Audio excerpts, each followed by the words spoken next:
성경 말씀 보시겠습니다. 이사야서 7장 10절로 17절까지 말씀입니다. 이사야서 7장 10절로 17절까지 말씀입니다. 함께 봉독하시겠습니다. 여호와께서 또 아하스에게 말씀하여 이르시되 나는 내 하나님 여호와께 한 징조를 구하되 깊은 데에서든지 높은 데에서든지 구하라 하시니 아하스가 이르되 나는 구하지 아니하겠나이다. 나는 여호와를 시험하지 아니하겠나이다 한지라. 이사야가 이르되 다윗의 집이여 원하건대 들을지어다. 너희가 사람을 괴롭히고자 그것을 작은 일로 여겨 또 나의 하나님을 괴롭히려 하느냐.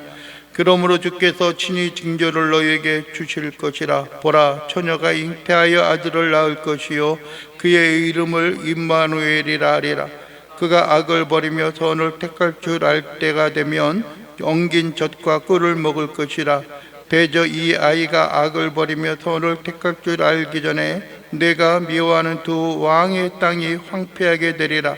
여호와께서 에브라임이 유다를 떠날 때부터 당하여 보지 못한 날을 너와 네 백성과 네 아버지 집에 임하게 하시리니 곧 아스루 왕과 오늘 날이니라. 아멘. 오늘 우리가 함께 봉독한 말씀을 가지고 임마누엘의 사인, 임마누엘의 징조에 대해서 우리가 말씀을 나누기를 원합니다.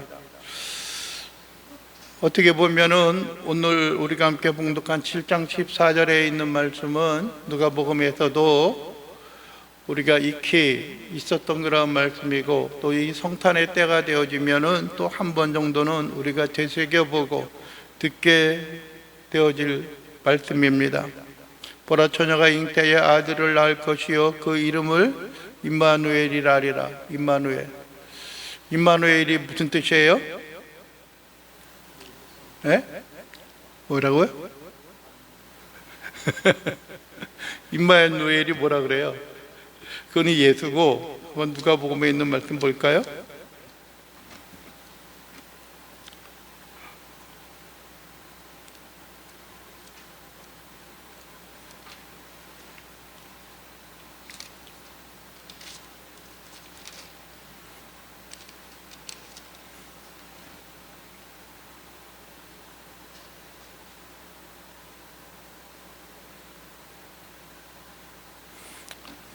마태복음입니다. 마태복음, 죄송합니다.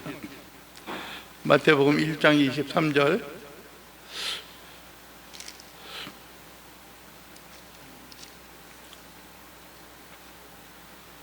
(23절) 24절에 보면 그러죠. 보라, 처녀가 잉태하여 아들을 낳을 것이라. 그의 이름은 뭐라고요? 임마누엘이라 하리라 하셨으니 이를 번역한즉 하나님이 우리와 함께 계시다 함이라. 하나님이 우리와 함께 계시다. 누가 우리와 함께, 우리를 향하여 엘은 하나님이고요, 임마는 그 가운데 머물러 있는, 임재하다, 거하다라고 하는 것입니다. 하나님이 너희와 함께, 우리와 함께 계시다라고 하는 뜻이 임마누엘입니다. 가끔 우리는 이제 기도하거나 그런 마음을 가질 때 그런 이야기를 하죠. 하나님 날 사랑해요? 사랑한다면 그 증표를 좀 보여주시죠. 우리는 어떤 그 증거, 징조, 어떤 그 표적, 확실히 좀 그 하는 것에 대한 명확한 증거를 좀 대라고 이야기하는 경우들이 많죠. 그건 하나님과 우리의 관계에 있어서도 그렇고요, 사람과 사람과의 관계에 있어서도 그런 것 같아요. 진짜 나를 사랑한다면은 진짜 나를 사랑하는지 안 하는지를 보여줘라 라고 하는 그런 이야기를 하는 것을 우리가 종종 듣게 되어집니다.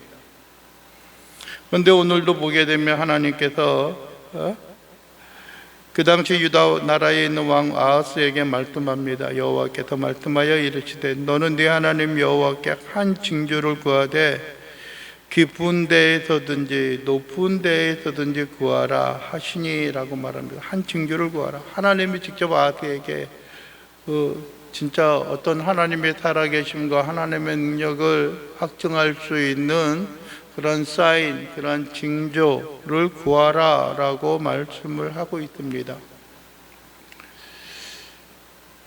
그럴까요? 같은 또래에 있는 사람이 그렇게 이야기한다면은 뭐 어떻게 뭐 할 수가 있을지도 모르겠어요. 또 낮은 사람이 있다 그러면은 얼마나 그러는지, 얼마나 내가 너에 대하여 관심을 가지고 있는지 보여줘라 라고 하면은 뭐 할 수 있을 거예요. 뭐 이렇게 저렇게 될 수가 있을 거예요. 그런데 나보다 더욱더 위대하고 나보다 더욱더 광활한 그분이, 예?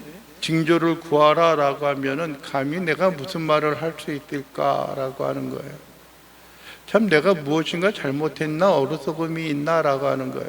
또 높은 데에서든지 아니면 낮은 곳에서든지 어디서든지 어떠한 모양과 어떠한 형태, 어떠한 일이라든지 구하라 라고 이야기를 하고 있는 거예요. 하나님께서 친히 나와서. 하나님의 임재하신 그 가운데도 그것조차도 놀라운 일인데, 내가 너와 함께하고 또 내가 너를 사랑하고 내가 이 나라를 사랑한다라고 하는 하나 사인을 하나 구하라 라고 하는 거예요. 지금 위기와 어려움 가운데 있으면은요, 그 아수르 나라라든지 아니면 주변에 있는 그런 나라들을 우리에게서 멀리 몰아내 주시고 아람 나라라든지 그들을 물리쳐 주셔서 이 땅 다윗의 이 자손들이 머물고 다스리고 통치하는 이 나라가 주의 은혜와 은총 가운데 있어서 평안을 얻기를, 평안을 누리기를 원합니다 라고 하는 그런 이야기를 할 수 있을 것 같은데, 감히 그러한 이야기조차 할 수 없었다라고 하는 거예요. 왜 그럴까요? 무엇 때문에 그럴까요? 어떻게 보면 아하스, 그가 비록 한 나라의 통치자이고 왕이지만은 하나님과 견주어 봤을 때 감히 그것을 바라거나 그것을 이렇게 둘러볼 수 없는 그러한 상황이었기 때문에 그렇게 이야기하고 있는 것은 아닐까라고 하는 생각을 갖게 되어집니다. 오늘 아하스도 그러죠. 네가 구하라, 징조를 구하라 라고 하나님께서 하시는 그러한 말씀 가운데 나는 구하지 아니하겠나이다. 나는 여호와를 시험하지 아니하겠나이다. 여호와를 시험하지 않겠다는 거예요. 여호와의 진위와 여호와의 그 어떤 섭리, 통치와 여호와의 그 사랑에 대해서 뭐 한번 테스트하거나 그러지 않겠다는 거예요. 하나님이 이 나라를 사랑하신다라고 하는 그 이유 때문일까요? 아니면은 감히 그 앞에 나설 수 없는 그런 이유 때문일까요? 왜 그랬을 것 같아요? 무엇을 요구한다라고 하는 그 자체가, 하나님에게 무엇을 테스트한다라고 하는, 시험한다는 그 자체가 감히 자신의 모양과 모습에 있어서는 감당할 수 없는 그런 이야기가 아니었을까. 하나님의 임재를 경험한 사람들마다 다 같이 이야기하는 것들이 있잖아요. 오늘 본문이 아니라 그 6장에 있는 그런 내용이지만은 이사야조차도 하나님의 임재한 가운데 있어서 두려움을 느꼈던 것을 우리는 기억을 할 거예요. 바로다 이제 나여 망하게 되었도다라고 하는 그런 이야기를 보게 되고요.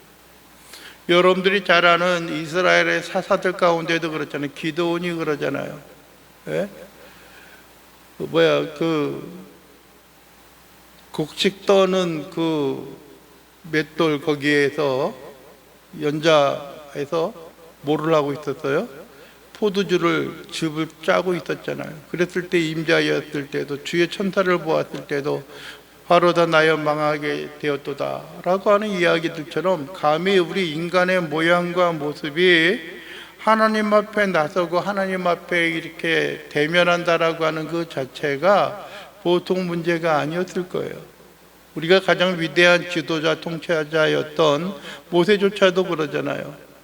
하나님의 얼굴을 감히 배울 수 없다라고 이야기했을 때 하나님께서 바위 틈 사이에 놓고 손으로 가리우시고 지나갔을 때도 그의 얼굴에 비춰졌던 여호와의 그 영광이, 그 광채가 너무나 찬란하고 너무나 휘황찬란해서 감히 또 다른 백성들이 그의 얼굴을 바라볼 수 없었던 것처럼요. 그러니까 우리의 인간의 모습과 하나님의 관계에 있어서는 뭐랄까, 우리의 때로는 우리의 마음에 의심이 들고, 진짜 하나님이 우리를 사랑하시고 내가 가는 이 길을 진정 하나님이 원하셨던 그 모양인가, 그러실까 라고 하는 생각을 갖게 되어질지언정, 여러분들이 감히 그것이 진짜 하나님에 대해서 반문하거나 할 수 없는 그런 모양과 모습이 아니었을까라고 하는 겁니다. 그래서 나는, 여기서 이야기하는 아하스가 그러죠. 나는 하나님을, 여호와를 뭐라고 한다고요? 시험하지 않겠습니다라고 하는 것으로 대신할 수 있지 않는가. 여러분들이 하나님이 함께 하시는 것, 하나님이 우리를 지키시고 돌보신다라고 하는 것은 참으로 위대하고 놀라운 그 형상과 모양입니다. 여러분들이 우리의 마음이 하나님과 늘 동행하고 하나님의 사랑을 마음에 품고 살아가고 있는지, 아니면은 내 마음과 내 뜻대로 내가 원하는 대로 살아가고 있는 것인지, 우리는 마음의 의구심을 품고 마음의 두려움과 어려움 속에 있어서도 그러한 마음과 생각을 간직하고 살아가는 것인지, 우리는 다시 한번 돌아보고 되새겨보는 그러한 일들과 그러한 마음이 우리에게 있지 않을까라고 하는 생각을 갖게 되어줍니다. 이사야가 이야기합니다. 하나님이 이야기하고 아하스가 화답하고, 또 이사야가 이야기합니다. 이사야가 이르되 다윗의 집이여 원하건대 들을지어다. 너희는 사람을 괴롭히고자 그것을 작은 일로 여겨 또 나의 하나님을 괴롭히려 하느냐. 이거 무엇에 대한 이야기예요? 예? 사람을 괴롭히고도 또 여호와를 괴롭히려 하느냐. 하나님이 징조를 보여달라 그러면 내가 너에 대한 확증을 심어줄 수 있는 그런 모양과 모습을 보여주겠다라고 하는 것들이에요. 뭐 사소한 거라도 구하였으면 그것이 확증을 삼을 수 있는 것이 되겠는데, 그들이 어떤 하나님 앞에 신실하지 못하고 그들이 하나님을 믿지 못하고, 우리가 지난주에도 보았죠. 너희가 여호와를 믿느냐, 여호와를 믿느냐 라고 하는 그런 말씀을, 여러분들 9절에서도 그랬잖아요. 에브라임의 머리는 사마리아인이요 사마리아의 머리는 르말리아의 아들이니라. 만일 너희가 굳게 믿지 아니하면 너희가 굳게 서지 못하리라.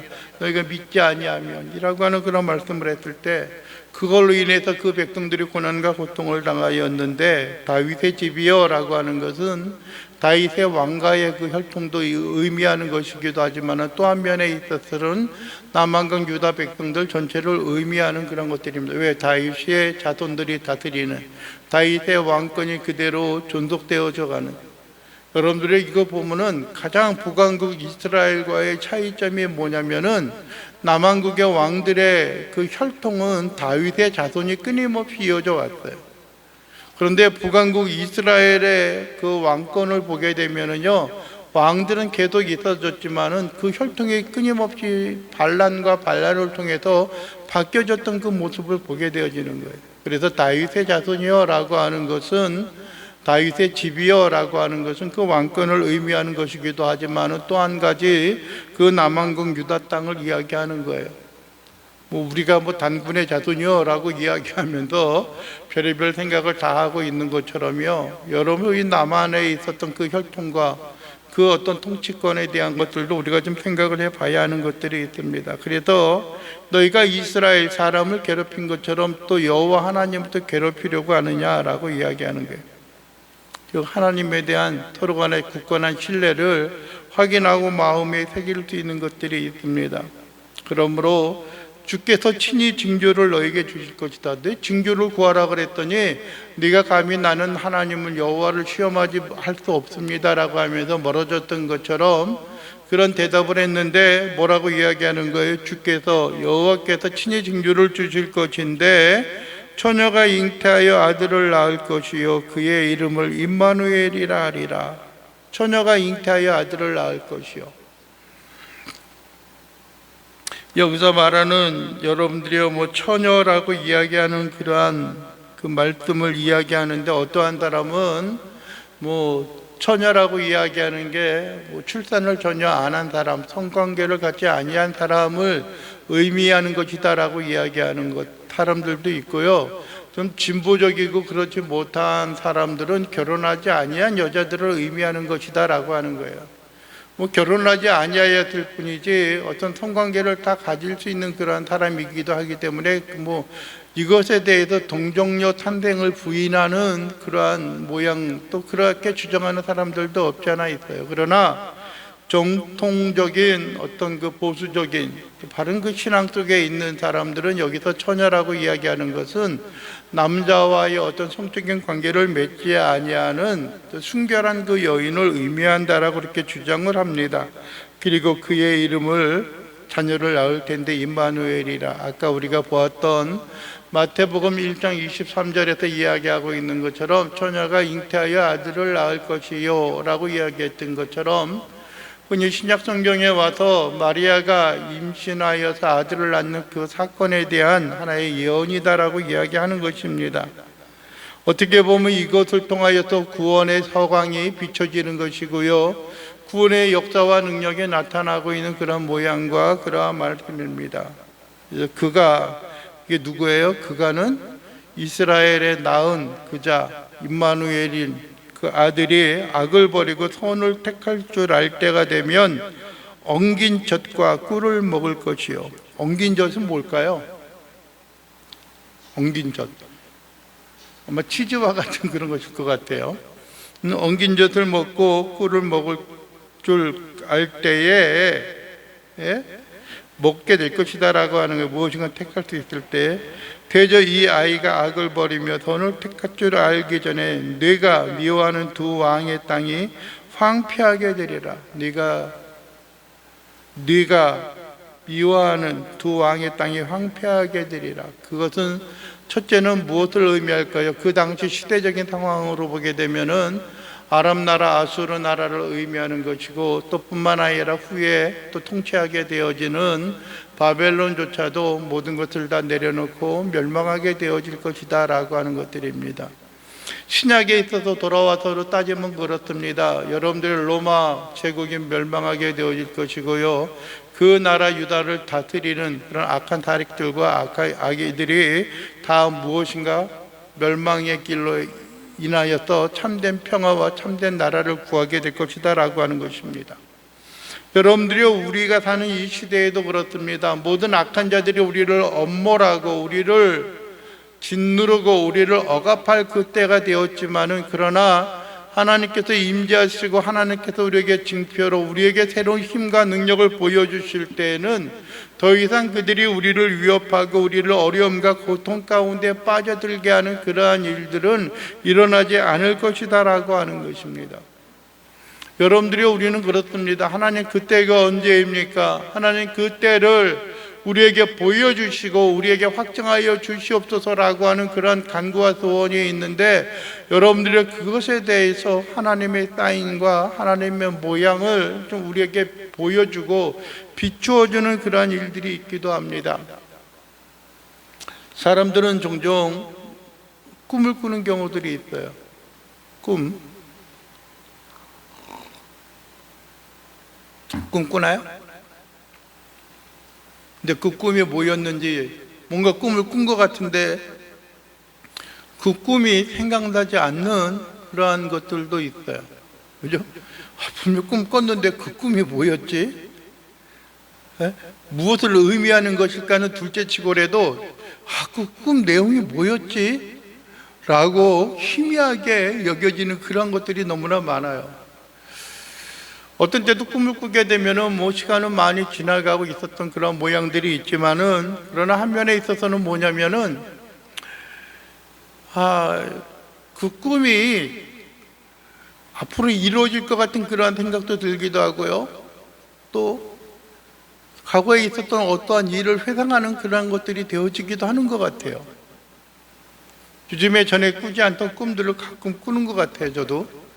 근데 그 꿈이 뭐였지? 꿈 내용이 뭐였지? 라고 하는 경우들도 있고요, 어떤 거는 아직도 좀 기억하고 있는 그런 것들도 있어요. 그래서 어떤 거는 그런 것은 좀 없었으면 좋겠다라고 하는 것들도 있지만은, 어렴풋이 꿈꾸고 있었던 그러한 것들이 그대로 좀 이루어졌으면 좋겠다라고 하는 생각이 들어요. 그 대상이 누구인지도 명확하게 기억이 되어지는 것들이 있고요. 그 내용이 어떤 것인지도 알게 되어져서 그렇게 되어졌으면 참 좋겠다라고 하는 그런 생각이 드는 일들도 있어요. 사람들이 그러죠. 개꿈이다 하는 이야기들도 있고요. 아니면은 어떠한 일에 대해서 우리가 너무 집착하고 너무나 그것을 마음에 생각하기 때문에 이루어지는 일이 아닐까라고 하는 그런 이야기, 그러한 말을 하는 경우들도 없잖아 있습니다. 그것이 어떠하든지 간에 여러분들이 하나의 어떤 현상이 일어난다라고 하는 것은 참 좋은 일인 것 같습니다. 그러나 여러분들이 우리에게 형통과 평강의 길, 평화의 길을 우리가 갈구하고 있고 그것을 일어나는 일이 되어진다라고 한다면 우리에게 있어서 참으로 좋은 일이 되어지는 것입니다.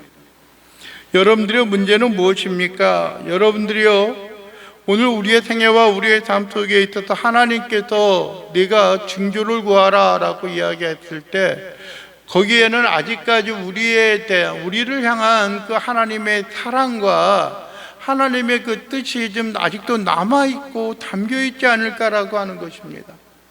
그것은 특별히 다른 어떠한 것이 아니라 하나님이 너희와 함께 하겠다라고 하는, 하나님이 우리와 함께 하겠다라고 하는 겁니다. 그것이 우리에게 위로가 되어지는 것이고, 여러분들이 좀 죄송한 이야기지만은 어떠한 일, 어떠한 상황이 닥쳐도 우리가 그것에 대해서 주눅들거나 우리가 두려워하거나 우리가 안타까워하거나 슬퍼할 일이 아니라 하나님이 우리와 함께 하신다. 그러면 이제는 우리가 담대히 하나님을 신뢰하고 나갈 수 있는 그러한 믿음과 소망을 가질 수 있는 그러한 하나님의 사랑의 하나의 그 표현이 아닌가라고 하는 생각을 갖게 되어지는 것입니다. 여러분들이 하나님이 우리에게 다가오셨습니다. 우리에게 필요한 것이 무엇인가를 요구하십니다. 네가 진정 너에게 필요한 것이 무엇이냐라고 하는 것과 같이 하나님이 그 모든 환경과 여건에 있어서도 내가 너희와 함께 할 것이다 라고 하는, 그의 이름을, 처녀가 잉타하여 아들을 낳을 것인데 그의 이름을 임마누엘이라 하리라 하셨던 것처럼 내가 이제 너와 함께 할 것이다 라고 하는 것입니다. 때로는 우리의 환경과 여건들이 절망스럽기도 하고요, 과연 무엇이 이루어질 수 있을까라고 하는 그런 생각을 갖기도 합니다. 그러나 우리의 마음이 여전히 하나님이 우리와 함께 하신다라고 하면, 하나님만이 우리와 함께하게 하신다 한다면은, 우리가 하나님과 함께하기만 한다면은 더 이상 우리의 인생과 우리의 삶의 모습이 여러분들이 초라하고 나약하고 무너질 것 같은 그런 안타까운 삶의 모습이 아니라 우리가 굳건히 딛고 일어설 수 있는 그러한 심령과 삶의 모습이 나타날 수 있지 않겠는가라고 하는 것입니다. 여러분들이 아하스에게 쓰는 두려움이 있습니다. 공포가 있습니다. 이 나라가 어떻게 세워질 것인가라고 하는 그런 생각이 있습니다. 그런데 오늘 16절을 마지막에 네가 미워하는 두 왕의 땅이 황폐하게 되리라 그러면서 여호와께서 말씀하시는 게, 에브라임이 유다를 떠날 때부터 당하여 보지 못한 날을 너와 네 백성과 네 아버지의 지에 임하게 하리니 곧 아스로 왕이 오는 그 날이라 라고 말합니다. 여기서는 좀 비극스러운 그런 일들도 있죠. 아스로 왕이 오는 날이면은 북왕국 이스라엘이 멸망하는 것들이고요, 또 그들에게 위협이 되어지는 것들입니다. 때로는 우리에게 위기가 다가온다라고 할지라도 우리는 한 가지 소망을 그대로 부여잡고 살아나갈 수 있는 그런 모양과 모습을 우리는 기대할 수가 있을 것입니다.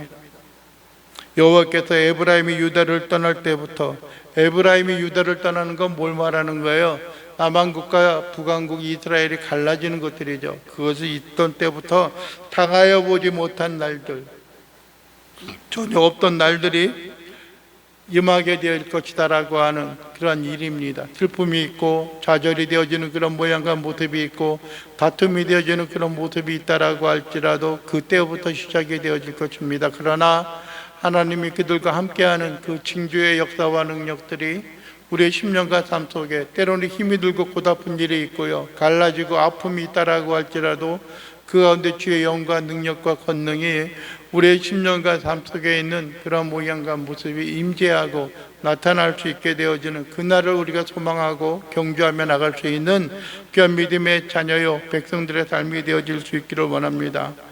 하나님, 임마누엘의 징표를 하나님이 우리에게 요구하여 주셨던 것처럼, 하나님 우리에게 보여주시고 또 그것을 설명하여 주셨던 것처럼 우리의 앞날이 캄캄하고 불확실한 그런 모습이 있다라고 할지라도 하나님의 굳게 하시고 경건케 하시고 능하게 하시는 그 은혜와 능력이 우리의 마음과 우리의 심령 속에 늘 든든히 세워지고 늘 함께 할 수 있는 그러한 심령과 삶의 모습이 되어질 수 있게 되기를 이 시간 간절히 바라고 소망하며 나갈 수 있게 되기를 주님의 이름으로 간절히 축원을 드립니다.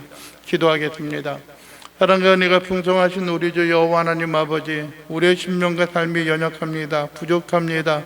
때로는 위기와 어려움, 하나님 고난 속에 직면할 때도 있습니다. 그러나 우리의 모든 환경이 우리가 하나님 아버지여 감당할 수 없는 그런 모양일지라도 하나님이 우리와 함께 하시고 하나님이 동행하여 주셔서 하나님의 놀라운 은혜와 긍휼 자비하심 가운데 우리가 든든히 세워질 수 있도록 인도하시고 하나님의 은혜와 권능을 따라 우리가 영광을 주 앞에 돌려드리고 하나님께서 붙잡아 주시는 그 은혜의 날과 그 소망을 하나님이 함께 하시는 그 징표를 우리가 마음과 우리의 심령과 삶 속에 간직하며 나갈 수 있도록 우리 주님 도와주시옵소서. 예수 그리스도의 이름으로 기도하옵나이다.